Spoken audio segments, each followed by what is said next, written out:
तर्कतीर्थ लक्ष्मणशास्त्री जोशी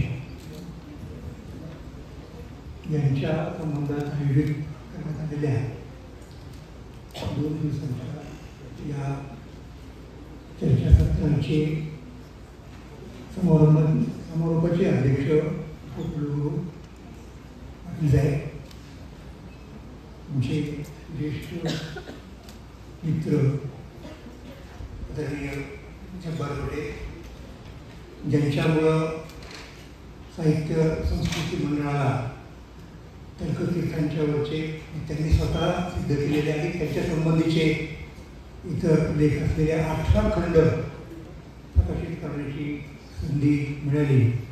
ते doctor Sunil Kumar Lavate sir, doctor Prakash Pawar संयोजक त्याच्यामध्ये ते सुद्धा आहेत, डॉक्टर रणदीप शिंदे, आणि ज्यांनी कालपासून आजपर्यंत या चर्चासत्रामध्ये मोलाचं योगदान दिलं असे आमचे मित्र किशोर बेडकर आणि तर्कतीर्थांच्या नंतर जे काही करणं शक्य आहे ते करण्याचा प्रयत्न करणारे आमचे मित्र राजा दीक्षित आणि त्यांच्याचबरोबर मी काम केलं म्हणून त्यांची जास्त मला या ठिकाणी काय म्हणतात त्याला प्रकर्षाने वगैरे त्यांचा उल्लेख करावासा वाटतो.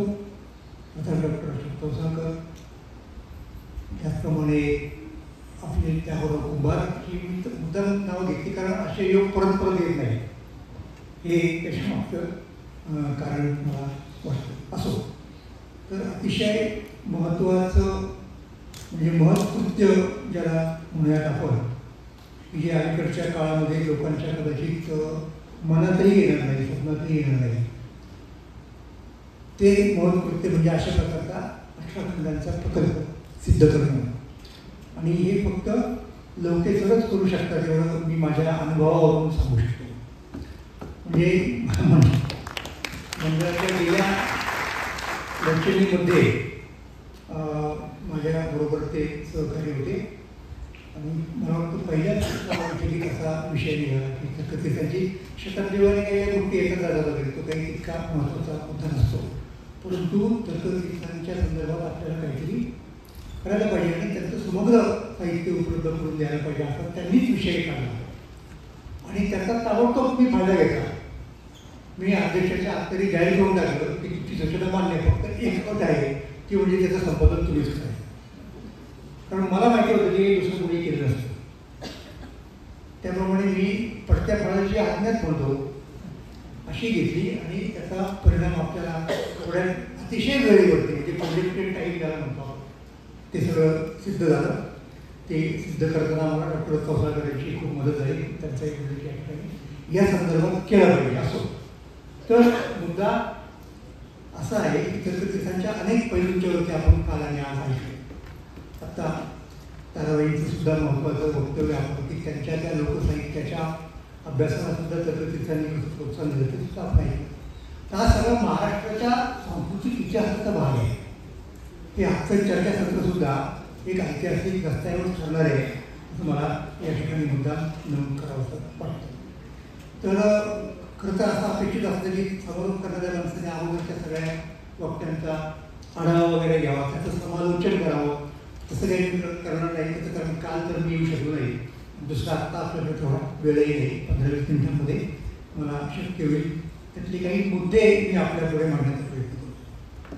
सगळ्यात पहिला महत्त्वाचा मुद्दा असा की तर्कतीर्थांची जडणघडण आणि इतकं नव्हे तर नंतरचं सुद्धा कार्य ज्या ठिकाणी झालं भौगोलिक दृष्टिकोनातून ते श्री क्षेत्रवाडी हे महाराष्ट्रातील अत्यंत महत्त्वाचं सांस्कृतिक दृष्टिकोनातून धार्मिक दृष्टिकोनातून असं ते गाव होतं.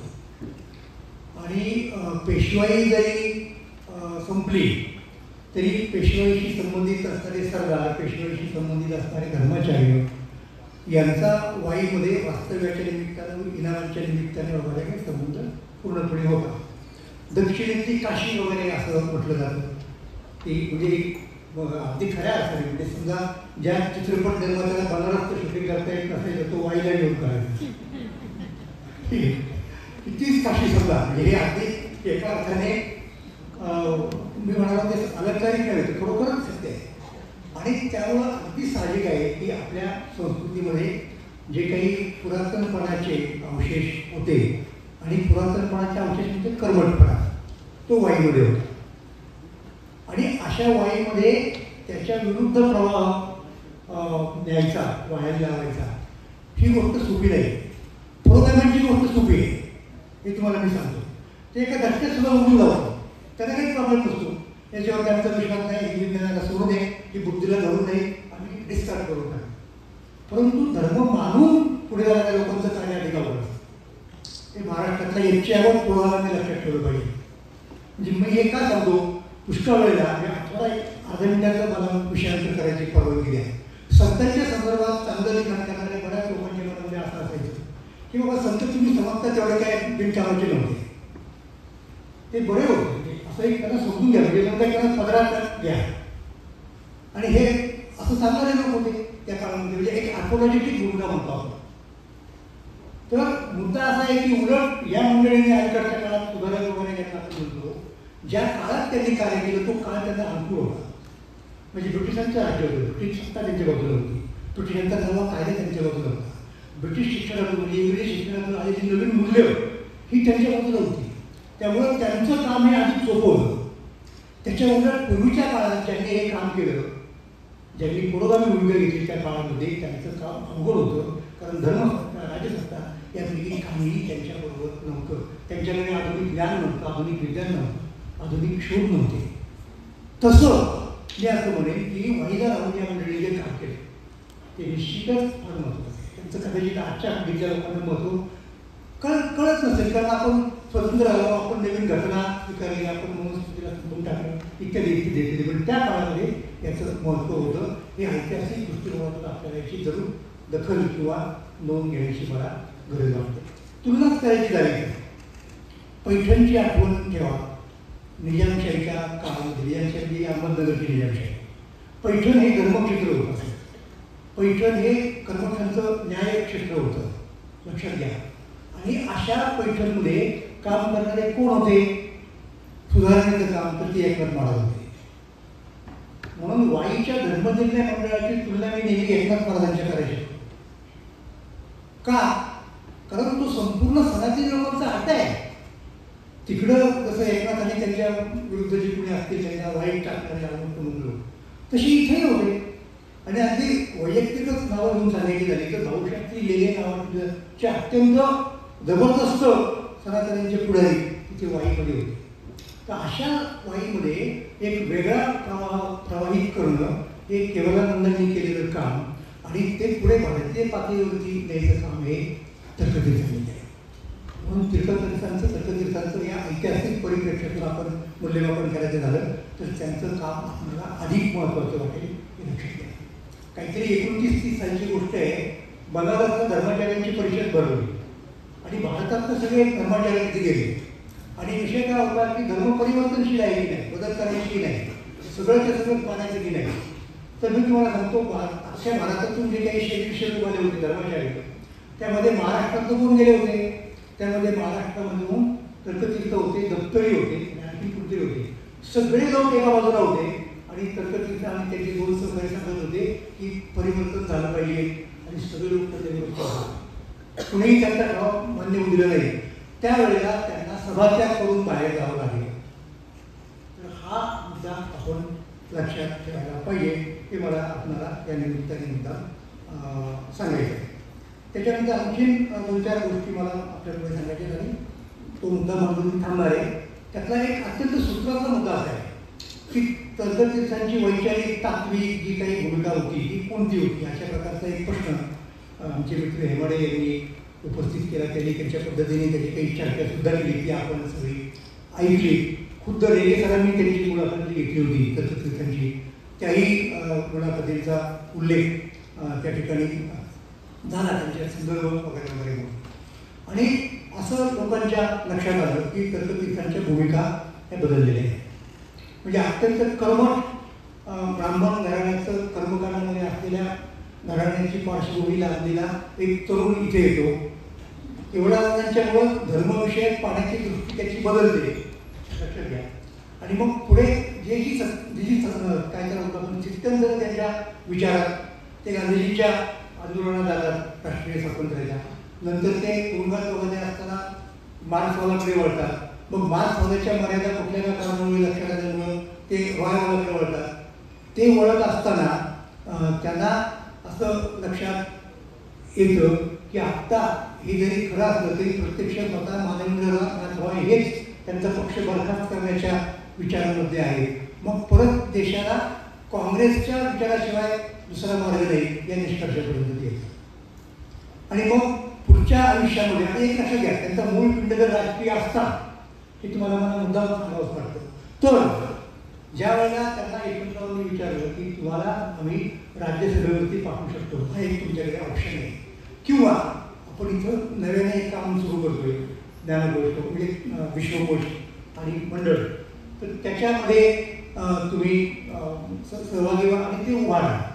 तर कुठल्याही शाळा माणसाने म्हणजे लक्षात घ्या त्यावेळेला म्हणजे 1960ची गोष्ट आहे, विश्वकोशाची उभारणी व्हायची होती म्हणजे पाण्याची व्हायची होती त्या काळामध्ये. वाईमध्ये एवढं काय होईल सगळं प्रतिसाद मिळेल महाराष्ट्रात याची काही कोणाला कल्पना असण्याचं कारण नव्हतं. राज्यसभा म्हणजे काय तुम्ही गेल्यानंतर म्हणजे महावरेकरांची गादी चालवली होते ना तर्कतीर्थ होतं महाराष्ट्रात. तर तर्कतीर्थांनी राजकीय सत्तेचा मोह टाळला हे मला तर्कतीर्थांच्या जीवनामधला एक फार महत्त्वाचा निर्णय वाटतो. आणि इथेच राहतो, महाराष्ट्रात राहतो आणि इथल्या लोकांना शांत करण्याचं काम विश्वकोशाच्या माध्यमातून करतो असा निर्णय त्यांनी यशवंतरावांना सांगितला. आणि त्यामुळं ती मंडळी तिथे स्थापन झालं, तिचं ऑफिस तिथे आलं आणि खूप पुढच्या काळामध्ये त्याचं जे काही कार्य झालं ते आपल्या समोर आहेत. हा मला मुद्दा दुसरा एक सांगायचा आहे. तिसरा मुद्दा म्हटला की तिथे जे दोन प्रवाह होते ते प्रवाह कुठले होते, ते एकाच चौकटीमधले होते. म्हणजे धर्म मानणारे, वेदप्रामाण्य मानणारे, भले मग ते वेदप्रामाण्य वेद पौरुषय असल्यामुळे असो की अपौरुषय असल्यामुळे असो, पण चौकटीत राहणारे असे ते लोक होते. त्यांचा जो अंतर्गत कॉन्फ्लिक्ट होता एका चौकटीमधला होता. त्या चौकटीला धागा द्यायचं काम महाराष्ट्रातल्या सत्यशोधक समाजाने केलं आणि ब्राह्मणेतर चळवळी. आणि तो धक्का कधी बसला आहे 1925च्या दरम्यानची गोष्ट आहे, ज्यावेळेला महाराष्ट्रात सुद्धा धरा होता आणि पानवाटा देवदर्शन इत्यादी गोष्टीचं काय करायचं याची चर्चा सगळीकडे चालू होती. अशा वेळेला काही सत्यशोधक ब्राह्मणेतर नेते वाईमध्ये कृष्णेच्या घाटावरती गेले आणि तिथे ब्राह्मणाच्या घाटावरून पाणी काढले. ही अत्यंत क्रांतिकारक त्याच्याचे भावक वाटत होते तुम्हाला.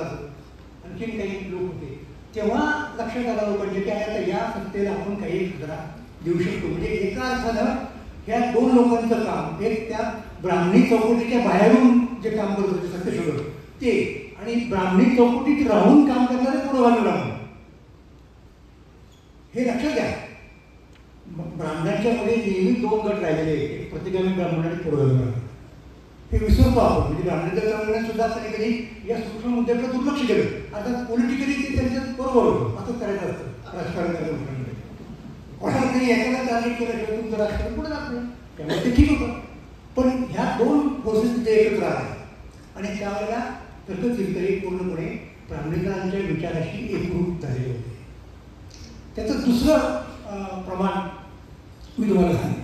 ते प्रमाण कोणतं, ते प्रमाण त्याच्या नंतरचं असं आहे की काही प्रमाणामध्ये म्हणजे अशी एक महाराष्ट्राची एक वैचारिक फायदी झाली की सनातनी ब्राह्मण साधारणपणे परंपरेत पूर्णपणे अशा पद्धतीने कर्मठपणा ठेवणारे वगैरे वगैरे, आधुनिकतेला विरोध करणारे, अस्पृश्यतेला पाठिंबा देणारे इत्यादी इत्यादी इत्यादी असा तो एक जो गट होता. आणि त्यांच्या म्हणण्याला विरोध करणारे आणि विरोधाची काय एक स्केल म्हणतो विरोधात. ब्राह्मणेतर लोकांचं स्केल म्हणजे ते टोकलाच गेलेले पूर्णपणे.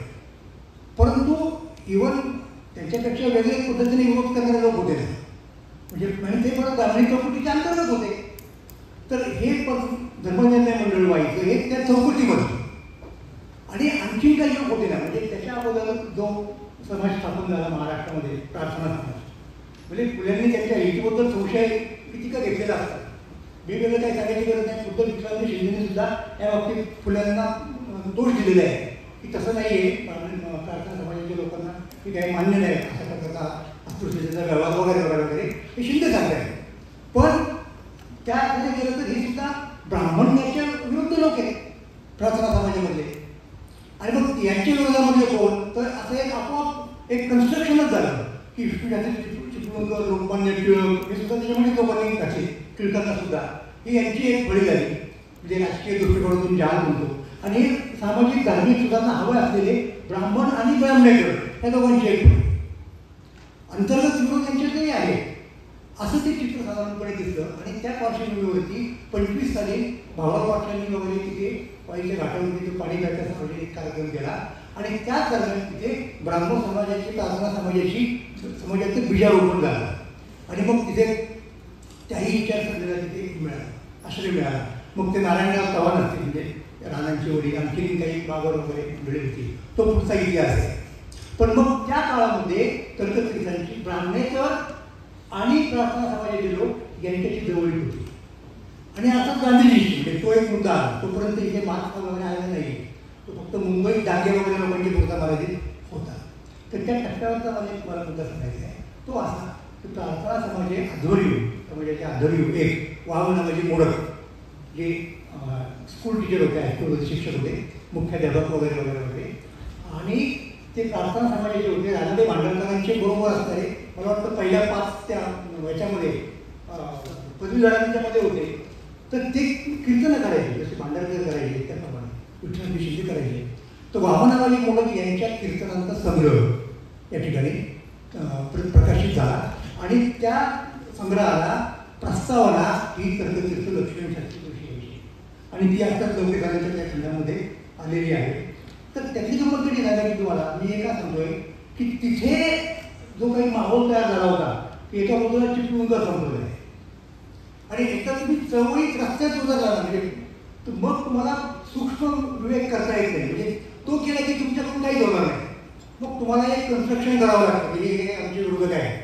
मग त्यावेळेस आता मुख्य कोण त्याला टार्गेट करायचं ते झाले चिपळूणकर. मग वामनाबाजींच्या पुस्तकाला प्रस्तावाला लिहिताना तर्कतीर्थ असं म्हणताय बरोबर का की श्री विष्णूशास्त्री चिपळूणकर महाराष्ट्रातील पुराणमतवादी विचारसरणीचे अध्वर्यू होते. त्यांनी आपले लेखन चातुर्य व विद्वत्व जुन्या परंपरेचे व भारतीय भूतकाळाचे विवेकशून्य समर्थनात खर्च केले. भारतीय जुन्या संस्कृतीचे, रूढीचे व परंपरेचे आवेशपूर्ण व हेकेखोर समर्थन करून महाराष्ट्रातील सुशिक्षित विचारसरणीला अंध परंपराभिमानाची दीक्षा श्री चिपळूणकरांनी दिली. तर उलट श्री मोडक हे मूलगामी सुधारक व बुद्धिवादी चिकित्सक होते. मोडक यांनी तत्समकालीन सुधारकांनी भारतीय समाज व्यवस्थेचे बुद्धिवादी व विवेकपूर्ण विवेचन करणाऱ्या विचारसरणीचा पाया घातला. म्हणजे इथे जे आगरकर आले नाही लक्षात घ्या, तिथे प्रार्थना समाजाचे लोक आणि चिपळूणकर यांच्याबद्दल, कारण चिपळूणकरांनी यांनाही भरपूर चिमटे घेतलेले प्रार्थना समाजाच्या लोकांना. प्रतिगामित्वाचा सर्व अर्थ चिपळूणकरांच्या लेखणीत उतरला होता.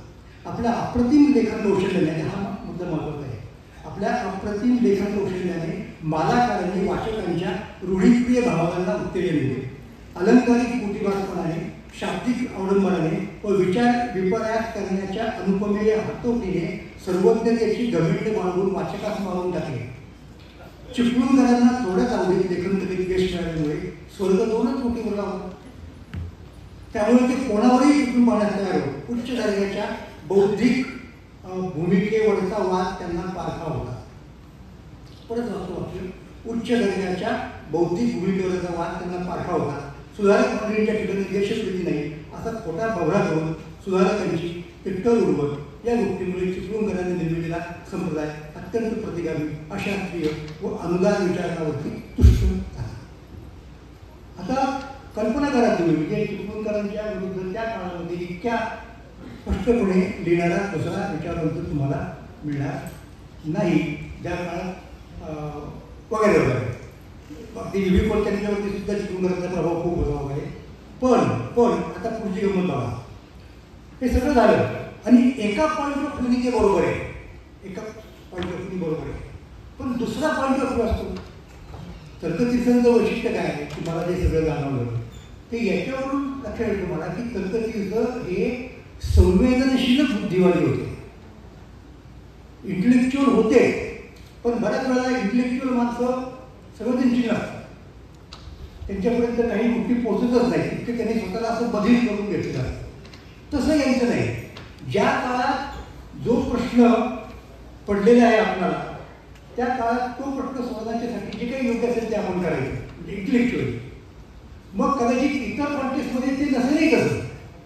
आता इथे चिपळूणकरांच्या वरती तुटून पडणारे तर्कचित्र नंतर काय म्हणताय हे जर मी तुम्हाला सांगितलं तर तुम्ही म्हणाल की तुम्ही भलतंच काहीतरी कोट करताय, एक माणूस इतक्या एकमेकांच्या विरोधी भूमिका कशा घेऊ शकेल असं एखाद्याला वाटेल.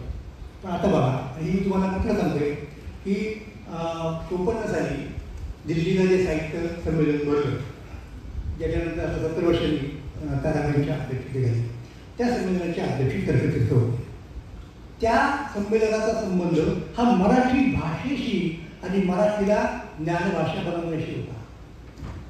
तिथे त्यांच्या लक्षात आलं की चिपळूणकर असतील प्रतिकारी, अमुक 10 बांगडे असतील, पण इथे ते महत्वाचे, इथे त्यांचं उन्नत करून चालणार नाही. म्हणजे असं की उदाहरणार्थ एखाद्या सुनेच्या अंगी एखाद्या सासूला 10 दोष दिसले तरी तिच्यातच लक्षात आलं की पुरणपोळ्या चांगल्या करते आणि आज पाहुणे येणार आहे, तर तिच्या बाकीच्या सगळ्या गोष्टी बाजूला ठेवून बाई तू आज पुरणपोळ्या आम्ही तुला वाटून देऊ असं होतं ना. तर तो मुद्दा आहे ना, तारतम्याचा जो मुद्दा आहे ना, आपण तो हरवलेला की आपण ब्रँडिंग करून टाकतो. एखादा माणूस एखाद्या एक विचारसरणी त्याच्यावरती मला शिक्का 13 नंबर 17 नंबर ते पोस्टामध्ये होतं गेलं आहे, पुढे 13 ते टाकून देतो, पुणे 14 ते टाकून, पुणे 4 म्हणजे माझा घर पुणे 4 मध्ये तुम्ही टाकून दो. कोणाला आहे पत्र काय त्याचा कंटेंट आहे याच्याशी पोस्टमध्ये कर्तव्य नसतं. अशा पद्धतीने आपण त्याला जड शिक्के मारून टाकतो. आता इथे हे म्हणतात बघा, आणि हे मला वाटतं फार महत्त्वाचं होतं, आधुनिक मराठीच्या गद्याचा आकार चिपळूणकरांनी निर्माण केला. विचार भाषेचे अभिजात गद्य मराठीत पूर्वी नव्हते. नव्या प्रकारच्या विचाराला नव्या प्रकारची भाषा लागते. ब्रिटिश राजवटीच्या पूर्वी मराठीला जे वळण होते ते पद्य व काव्य यांना उपयुक्त होते. तेव्हा गद्य बाल्यावस्थेत होते. घरगुती व सार्वजनिक व्यवहाराची व देवदेवीची भाषा एवढेच गद्याचे स्वरूप होते. ते तुटपुंजे गद्य शुद्ध विचार व्यक्त करण्यास समर्थ नव्हते. विविध तारतम्ययुक्त व गुंतागुंतीच्या कल्पनांचे तार्किक सांधे जुळवणारे गद्य विचार भाषेत लागते तसे ते नव्हते. विचार व्यक्त करणारे विद्येचे गद्य मराठी व इतर प्रादेशिक भाषांमध्ये ब्रिटिश आमदानीपर्यंत लिहिले गेले नव्हते. संस्कृती तोपर्यंत विद्यांची विचार भाषा होती. वेदांत आणि पौराणिक कथा यांच्यावरती लोकभाषांचे भ्रमत होते. आणि हे भ्रमत पारलौकिक कथांच्या व पारमार्थिक भावनांच्या मधुपानातच गुंतले होते. त्यामुळे विचार भाषा ही पदवी भारतीयांच्या लोकभाषांना लागू शकली नाही. बौद्धिक व वैज्ञानिक विचारांचा पुरवठा करणारे विषय म्हणजे तत्वज्ञान, तर्कशास्त्र, साहित्यशास्त्र, वैद्य, अर्थशास्त्र, गणित, ज्योतिष इत्यादी विषय संस्कृतमधून लोकभाषांच्या मध्ये कधी चांगले अवतरले नाही व तसा विशेष प्रयत्न केली झाला नाही. त्या दरिद्री राहिल्या. लोकभाषांना विचारभाषा ही पदवी ब्रिटिश राज्य स्थापन झाल्यानंतर यायला लागली. गद्य हाच आकार विचार भाषेला अत्यंत अनुरूप असतो.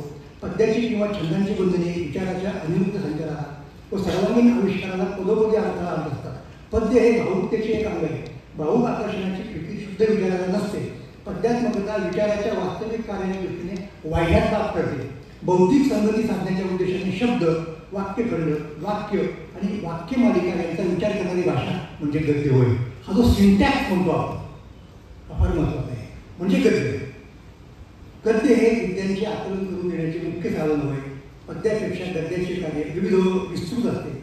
मनोपरदेशी व मानवी सफल कृतीशी गद्य अत्यंत निगडीत असते. आणि मग तो पुढचा मुद्दा येतो की बौद्धिक संस्कृतीची सफल साधना गद्यामुळे घडू शकते.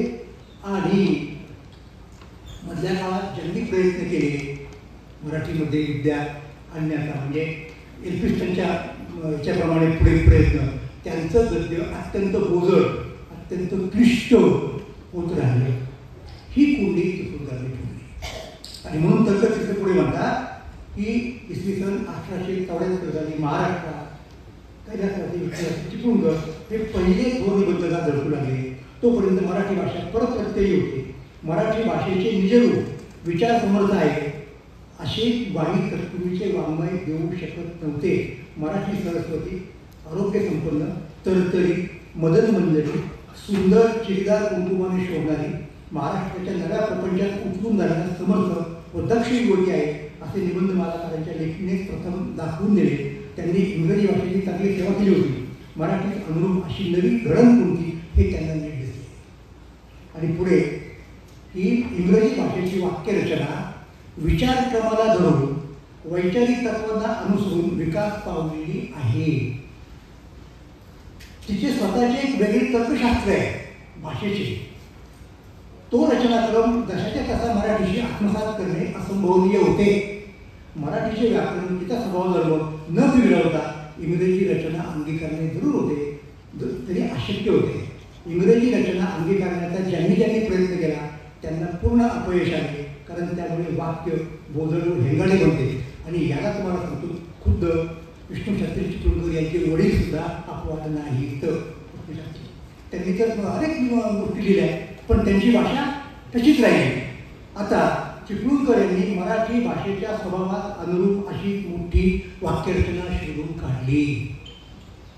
गुंतागुंतीची वाक्यरचना हे प्रगल्भ, संपन्न व सूक्ष्म विचारांचे एक महत्त्वाचे साधन आहे. अशा वाक्यरचनेबद्दल अनादर असणे हे बुद्धी दौर्बल्याचे लक्षण आहे. मराठी भाषेत मोठा विचार व्हावा अशी आशा दुर्बळांच्या योगाने दुरावते. निबंध मालाकारांनी मोठ्या वाक्यांची रचना करण्यात यश मिळवल्यामुळे मराठीला स्वतःचे असे वैचारिक राज्य निर्माण करण्याची योग्यता आली. मराठी भाषेची शिवाजी ही पदवी त्यांनी स्वतः स्वीकारली, त्याचा त्यांना अभिमान करला. अशा मराठी भाषेच्या साधनामुळे वगैरे वगैरे वगैरे थोडक्यात मुद्दा असा आहे की विष्णूशास्त्री चिपळूणकरांनी विचार साधन बनेल अशी मराठी भाषा निर्माण केली. मराठी भाषा सकल परंतु पडित भूमीप्रमाणे आहे, ती कसली तर समृद्ध होईल असा विश्वास निर्माण केला. त्यांनी विचार भाषा निर्माण केली. हे तुम्हाला मी का अजून दाखवलं? अगोदर वामनाबाजी मोडकांच्या वेळेला ते काय म्हणताय की संपूर्ण दुसरलेपणा, प्रतिगामीपणा, अमुक तमुक हे इथं तुम्हाला दिसतं चिपळूणकरांची भूमिका. पण आता जेव्हा ते चिपळूणकरांच्या भाषेकडे येतात तेव्हा ते सांगतात निशंकपणे की नाही, आज आपण जी मराठी शिकवतो, तुम्हाला मी गंमत सांगतो, चिपळूणकरांच्या वरती टीका करणारी सगळ्यांच्या भाषांची शैली, मग ते ब्राह्मणेतर असतील, पुरोगामी ब्राह्मण असतील, ही चिपळूणकरांची शैली ही फार मोठी गंमत आहे. आपल्या समाजाच्या जीवनामध्ये जे कॉन्ट्रडिक्शन आढळतात ना, चिपळूणकरांच्या जर नेमांची शैली सुद्धा चिपळूणकरांची आहे ना, ते कोण दाखवू शकतो? नाही दाखवू शकत तुम्ही. ही वस्तुस्थिती आहे. म्हणताना पुष्कळ म्हणतात, म्हणजे लांब कशाला उद्धव विठ्ठलांनी चित्र सुद्धा म्हणून गेले. त्यांनी चिपळूणकरांची पिटरची टीका केली की मराठीला काय म्हणत, त्याला कुणी कुणी काय काय दिलं तर खरी ज्ञानेश्वरी कोणाची मराठी तर ज्ञानेश्वरांची, तुकारामांची इथपर्यंत आले. मग अलीकडच्या काळात त्यांना मराठीला कुठे 4 घोट बरे पाडले उदाहरणार्थ, म्हणजे कदाचित ते त्यांना पुढे असलेला अभिप्राय, पण चिपळूणकरांनी ती बिघडवली. इथपर्यंत शिंदे म्हणाले, पण शिंदे म्हणतात ते परत चिपळूणकरांच्या स्टाईलने म्हणतात. हा आपल्या समाजामधला कॉन्ट्रडिक्शनचा मुद्दा आहे आणि त्याच्याकडे लक्ष मिळणं गरजेचं आहे. कारण एकदा तुम्ही हे मान्य केलं की त्याच्यातनं बरोबर एक पाऊलच असतं अंतर. ब्राह्मणेतर वादात प्रवेश टाकण्यासाठी एक पाऊल टाकायचं असते. मग हे तुम्हाला सांगता आलं पाहिजे की चिपळूणकरांचे विचार आम्हाला मान्य नाही, पण चिपळूणकरांची भाषा मात्र आम्हाला मान्य आहे. कारण त्याच्यानंतर मराठी जे जे काही वैचारिक, वैज्ञानिक इत्यादी इत्यादी लिहिलं गेलं ते सगळं चिपळूणकरी मराठीच्या चौकटीतच लिहिलं गेलं.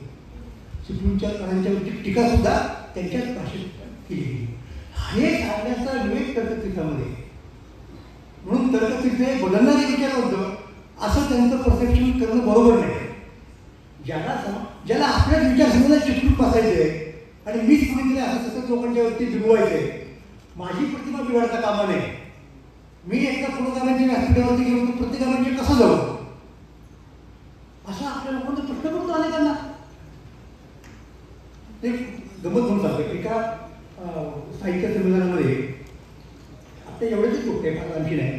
मला आमच्या एका मित्राने विचारलं, तो विचारा पुरोगामी काय म्हणला आहे की या साहित्य संमेलनात मला निमंत्रण आले, मी जाऊ पण नको. म्हटलं काय प्रॉब्लेम काय, तुझा विषय कोणता आहे? त्यांनी विषय टाकला. विषय चांगला होता, म्हणजे त्याच्यात काय असं नव्हतं. त्याने म्हणलं ते लोक काय म्हणतील, म्हणलं का लोक काय म्हणणार, नाही हे संमेलनामध्ये ते लोक जास्त येणार. म्हणलं काय वेळ लागला का, असं करून नाही झालं. तुमचे विचार आहे, ज्या व्यासपीठावर तुम्हाला ते व्यक्त करता येईल तिथं जरूर जा, जरूर व्यक्त करा. ही म्हणजे आता असं काय झाला, म्हणजे प्रत्येकाने केलं की ते सोडलं आणि यांनी केलं तर काय, हे पुरोगामीचं सोडं प्रतिमांपेक्षा जास्त डेंजरस आहे. त्यांना तुम्ही कधी पण बोलवा ते यायला तयार, पूर्वी बोलून ते यायचे, आत्ता येतात. मग होतं काय माहिती का की तुमचे विचार लोकांच्यापर्यंत पोहोचत नाही. म्हणून तर्कचित्र मला महत्त्वाचे काय वाटतात की तर्कचित्र फरक करू शकतात की विचार चिपळूणकरांचे विचार वेगळे, तिचा आम्हाला चिपळूणकर मान्य नाही, पण चिपळूणकरांची अभिव्यक्ती मराठी भाषेची शिवाजी हे त्यांनी मान्य केलं. ते तर शिवाजी महाराजांनी ज्याप्रमाणे राजकीय स्वराज्य निर्माण केलं तसं चिपळूणकरांनी मराठीचं एक वैचारिक साम्राज्य निर्माण करण्यास हातभार लावला. हे मान्यच केलं पाहिजे ना. तुम्ही मुळापासूनच जर म्हणजे तरी अमुक एक व्यक्ती, अमुक एक जातीची, अमुक एका गल्लीत राहणारी वगैरे किंवा असं असं जर विचार केला ना तर महाराष्ट्र पुढे जाणार नाही, मराठी ज्ञानभाषा बनणार नाही. आता बोलीचा मुद्दा असतो ना, बोलीची झाली पाहिजे प्रगती वगैरे, कोण नाकारायचं काहीच कारण नाही. पण तुम्ही म्हणजे बोली भाषेमध्ये क्वांटम मेकॅनिक कसं हे करणार सांगा. हे या मर्यादा आपण मान्य केलं पाहिजे ना. हां, तुम्ही बोली भाषेचा इतका विकास करा, तुम्ही खरे जर हे असाल तर बघतं बोली भाषेशी आणि समजतं की त्याच्यामध्ये मला क्वांटम मेकॅनिक सांगता येईल तर तुम्ही खरे. एरवी बोली भाषेच्या अनुवादाचा उपयोग करून कुठल्या तरी जातीवरती एक पिस्तूल लोकांना सांग तर मला ते पटणार नाही. हा मुद्दा आपल्या सगळ्या लोकांनी, जर आपल्याला महाराष्ट्राची प्रगती करायची असेल तर, मराठीची प्रगती करायची असेल तर, नसेल तर ती जाऊ द्या, काय करणार नाही. तुम्हाला जर राजकारणात करायचं असेल तर एक नाही 10 ठिकाणी तुम्हाला त्याचे वेगवेगळ्या प्रकारचे मार्ग दिसतील. म्हणून तर्कचित्रांचं हे मला वैशिष्ट्य वाटतं. त्या काळात त्यांना वाटलं त्याने मार्क फार महत्त्वाचं आहे, जागतिक पातळीवरचे प्रश्न सोडू शकेल, ते तिकडे गेले ते व्हायच्यामुळे. मग त्यांच्यासह लक्षात आलं की मार्क्सवादामुळे कदाचित व्यक्ती स्वातंत्र्याची, लोकशाहीची गळचेपणी होती. मग ते रायाबरोबर इकडे आले. मग त्यांचे असं लक्षात आलं की रायवाद राजकारणात काहीच कामाचं नाही, ते बौद्धिक छल करणारे लोक आहेत, सोडून दिले विषय. मग ते आपोआप परत म्हणजे शेवटचा मुद्दा सांगतो सांगतो 46 सालचा त्यांचा एक काय असेल तेव्हा याच पुस्तकाचा ज्योतिनिबंध असेल किंवा काहीतरी असेल तो त्यांनी लिहिला पाहिजे. आणि त्याच्या समारोपामध्ये आता पहा म्हणजे ही 46 सालची गोष्ट आहे. ते असं म्हणत आहे स्वातंत्र्य मिळालेलं नाही 46 की आता स्वातंत्र्य टप्प्यावरती आलेलं आहे. आता तोपर्यंत त्यांनी न्याय सोडलेला नाही, त्यांनी 10 विचार सोडलेला नाही.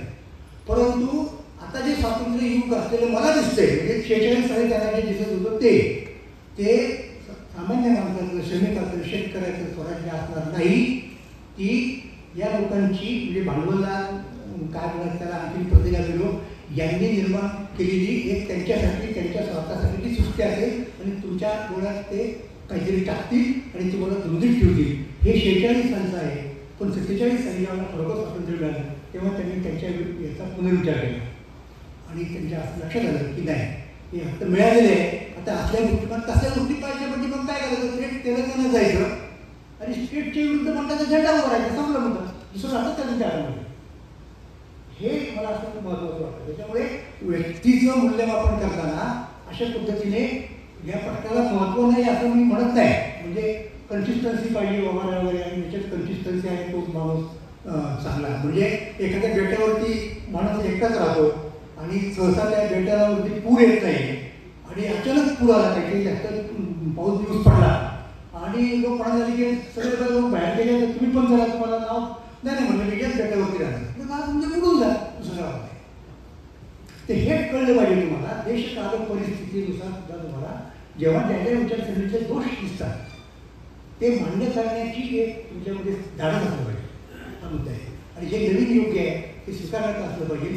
ते तर्कचित्रांमध्ये होतं. म्हणून ते तर्कचित्र रायवादाला सुद्धा सोडून परत यशवंतरावांच्याकडे आले आणि त्या दोघांनी महाराष्ट्राचा एक महत्त्वाचा इतिहासाचं पर्व रचलं. हे केवळ तर्कचित्रांना त्यांच्या या प्रकारच्या ॲटिट्यूडमुळं शक्य झालं एवढंच मला सांगायचं आहे. आणि हे जर आपण लक्षात ठेवलं तर मग त्यांच्या विचारांमधल्या विसंगती वगैरे गोष्टी त्या आणि बदल तुम्हाला उठणार नाही असं मला नक्की वाटतं.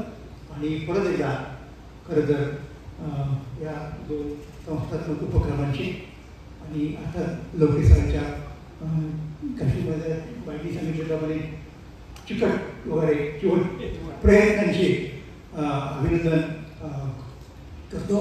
आणि या सगळ्या मोठ्या उपक्रमामध्ये साहित्य संस्कृती मंडळाला आणि ज्या मंडळाचे संस्थापकच कर्तृत्व होते आणि ज्यांच्या तिथं काही गाडी दिली नाही किंवा तसं काय उल्लेख करायची गरज नाही. त्यांच्या गाडीवरती फक्त आमची खुर्ची आहे आणि अत्यंत साधी आहे. म्हणजे ती काही त्या आमच्या ऑफिसच्या इथं आम्हाला शोधण्यासारखी नाही. हे तुम्हाला सांगतो. म्हणजे कुणी जर असं म्हणालं की यांना खुर्चीचा मोह आहे वगैरे, मोह ठेवण्यासाठी खुर्ची नाही. पण एनिवे तर ती त्यांची सिम्बॉलिकली ती खुर्ची आहे. त्याच्यात मला बसता आलं आणि बसून अशी काही चांगली कामं करतात हे लक्षात आहे. म्हणजे माझ्यावरती टीका करणारे लोक आहेत. 2 मिनिटं एवढी पण घेतो हरकत नाही घ्यायला की कोणी सगळं म्हणजे खुर्चीला चिटकून बसतो. अरे भाऊ खुर्चीला चिटकून बसून मी करतो काय हे महत्वाचं आहे. नुसता चिटकून बसतो असतो आणि काही केलं नसतं चांगलं ही टीका मीच समजून घेतली असते. मी आत्मपरीक्षण केलं असतं. पण मी तिथे काही आणि तिथं गरज होती तेव्हा मी एकूण 3 राजीनामे दिले. आता याच्यापेक्षा अधिक काय करायचं. 3 वेळा त्या लोकांना वाटलं 3 प्रकारच्या वेगवेगळ्या सरकारांना की म्हणून बरं आहे ते हॅट्रिक झाले. माझं काही झालं मी तिथे आहे चांगलं काम करण्यासाठी. आत्ता सुद्धा तुम्हाला सांगतो आणि थांबतो. आत्ता तर्कचित्रांच्या बरोबर ज्यांनी महत्त्वाचं काम केलं अत्यंत धर्मनिंद मंडळाचे दुसरे सभासद के. दत्तरी भाऊजी दत्तरी यांचं समग्र वाङ्मय मंडळ प्रकाशित करते. म्हणजे हे कृष्ण धर्मनिंद मंडळाचे ह्या गोष्टी आहेत महत्त्वाच्या. त्या करायची संधी देणारं व्यासपीठ हे तर्कचित्राने निर्माण केलेलं आहे. त्यामुळे ते चांगलं चालवणं ही सुद्धा तर्कचित्रांना एक श्रद्धांजली आहे.